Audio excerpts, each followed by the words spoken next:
అందరికీ నమస్కారం.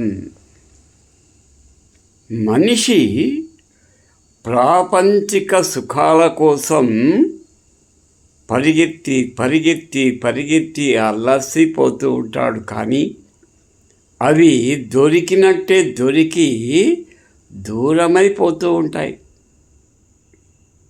అయితే ఆధ్యాత్మిక సంపద కోసం మనిషి పరిగెత్తనవసరం లేదు సుమా. తాను కూర్చున్న చోటనే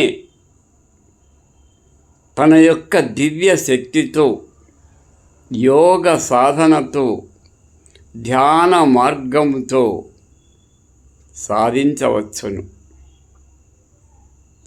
మనకు తెలుసు, ప్రాపంచిక సుఖాలనేటువంటివి తాత్కాలికమైనవి. అవి ఎండమావి లాంటివి. నీవు ఎండమావిలో నీళ్ళ కోసం ఎంత దూరం పరిగెత్తినా ఆ ఎండమావి నీకు దొరకదు. నీళ్ళు అందులో ఉండవని కూడా నీవు గ్రహించలేవు. ఎందుకంటే భ్రమలో ఉన్నావు. దాన్ని ఇల్యూజన్ అంటారు. భ్రమలో పరిగెత్తుతున్నావు. కానీ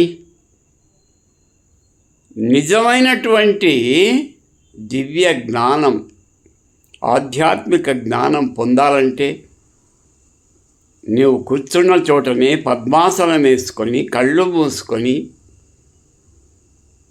ధ్యానం చేస్తూ సహస్రారం వరకు చేరుకునేటువంటి దివ్యమైన అనుభూతి నీకు కలుగుతుంది. కాబట్టి ఏది తాత్కాలికమో ఏది శాశ్వతమో గ్రహించి మనిషి జీవితాన్ని సాగించాలి. భ్రమలు ఎలా ఉంటాయంటే అవి కొండ చిరువలా చుట్టుకుంటూ ఉంటాయి. చేతిని వదిలితే కాలు, కాళ్ళను వదిలితే మెడ చుట్టుకుంటూనే ఉంటాయి. కాబట్టి భ్రమలో జీవించదు. నిజమైన జీవితం, సత్య జీవితం, ధర్మ జీవితం యోగిలా జీవించాలి. యోగినాం సమదర్శిని అన్నారు కదా. కాబట్టి సుఖ దుఃఖాలను, కష్ట నష్టాలను అన్నింటినీ సమానంగా స్వీకరించిన వాడే మహాజ్ఞాని.